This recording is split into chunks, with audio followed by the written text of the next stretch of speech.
Amazing, man. Yeah, those Moog sounds, I had to do it. I needed, like, there are other Moog multi-samples, but rather than just telling you to buy other people's, I was like, I want to make one that I can give people in the dojo. Do you recommend that you have a blank slate when opening Ableton? Yes, I do that so that it's fast. Is there a way you could save pieces of your palette so you can easily pull everything out? Like your drum group has a few racks in already. Is there a way for me to save all of them together? Yeah, you could just put all of the racks into a group and then save that. But I just save them all in my library. You know, my library, I have tons and tons of racks in here. Like if I just go to my user library, and then, you know, in my user library, there's audio effects racks, and I just have all these folders and folders of racks. So I just save them as individual racks, and then all of my rack categories have an exclamation mark at the beginning, so I can tell they're mine and so that they're at the top. How did you make the left and right drum bus compress separately? They are automatically compressed separately in the drum bus. Most bus compressors are like that. The glue compressor is like that, and the drum bus compressor is like that because they're meant to be used on a stereo signal, whereas the normal compressor is typically used on like a normal kind of mono instrument, so it's not like that. Hey Dylan, which ingredients? That's what that list was. This is the list of ingredients. This palette ingredients, that is the list of which ingredients, and those are the ingredients that you would include when making a palette or template. Do you save all of your different palettes as separate Ableton project files? Yes, I do. Is the new template only for Live 10? Yes, it is. It's only Live 10. Do you tune your drums? Yeah, I do tune my drums. Normally, I'll just put a Spectrum plugin afterwards and then mouse over the fundamental frequency. I'll show you how that works. So let's go into my drum group. Okay, so let's do that. And then I'm gonna put a Spectrum, because the tuner, watch, like if I put the tuner, oh, it is actually showing me some tuning information, but you can see it's kind of all over the place. It's tough to really tell what the tuning is. But if you put the Spectrum plugin, and make it big, see how when I move the mouse around the bottom left of the Spectrum plugin, it's telling me what frequency it is, what note that is on the keyboard, and what volume it is. So if I go like that, and then I mouse over the center of this peak, I can see that that sub is, that drum is at a D, it's a D0, 36.6 hertz. That snare, the fundamental is there.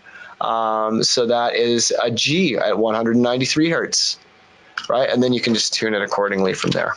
Good question. Tuning drums, very important, especially if you want it to match with your sub.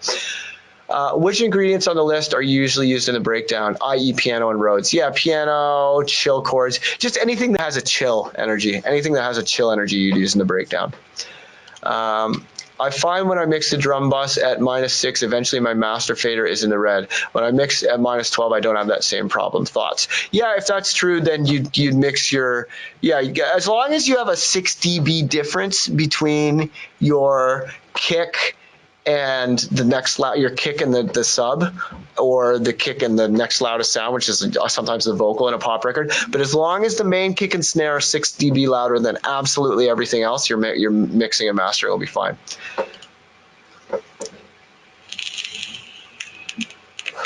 Oh, the app or thing you were pressing buttons on the side that we were talking to. Oh, yeah, Miles, that's not an app for making chords. That's an app for making timers. It's called Seconds Pro. And it's a interval training app for athletes. So like, you know, sometimes your coach will assign you a regimen where it's like, you know, do push-ups for 40 seconds, rest for 20 seconds, do push-ups for 40 seconds, and you can program in custom workouts. Well, this is a way of programming in workouts for a producer, so you can build your track finishing reps and get jacked and swole in the brain.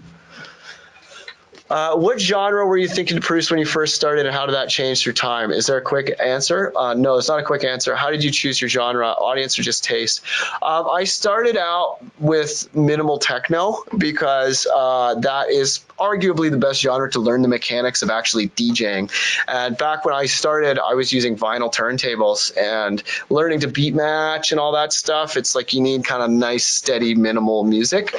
So I knew I wasn't going to play minimal techno, but I collected a bunch of minimal techno records to practice.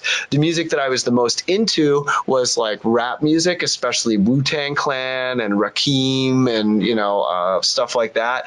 And then I was also very, very into Aphex Twin and Square Pusher and Luke Vibert and the whole like Warp Records, Planet Muse sound. And I was really like, in my mind, I was like, I want to fuse hip hop and electronic music. So I ended up in a breakdance crew because it was the 90s and glitch hop hadn't been invented yet and dubstep hadn't been invented yet. So breaks was like the closest genre that was a fusion of hip hop and other things. So I was a breaks DJ in a breakdance crew. And then over time, I started making my music bassier and weirder because I love Jamaican music and I love like, drum and bass and stuff. And then eventually the music that I was making kind of came to be known as glitch hop. And I helped to create the glitch hop genre with guys like the Glitch Mob and Bass Nectar and Cybag and Mr. Oizo and stuff. We were all kind of doing stuff around the same time, and then that kind of became known as glitch hop. But now you don't say glitch hop anymore, so people just call it bass music.